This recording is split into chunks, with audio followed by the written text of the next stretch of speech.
Service in Paducah has issued a severe thunderstorm warning for southeastern Alexander County, Illinois, north central Mississippi County, Missouri, northeastern Scott County, Missouri, until 2:45 p.m.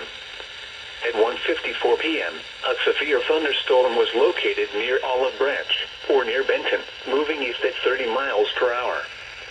Expected hazards include 60 miles per hour wind gusts and quarter-size hail.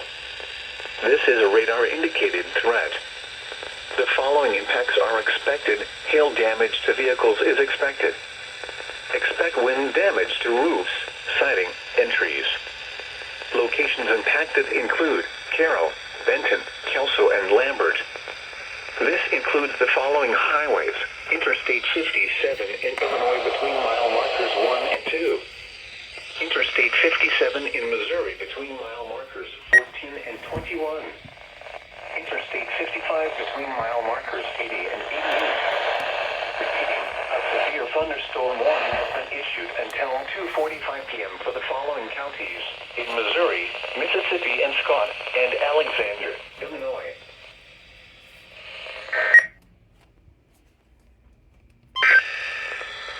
The National Weather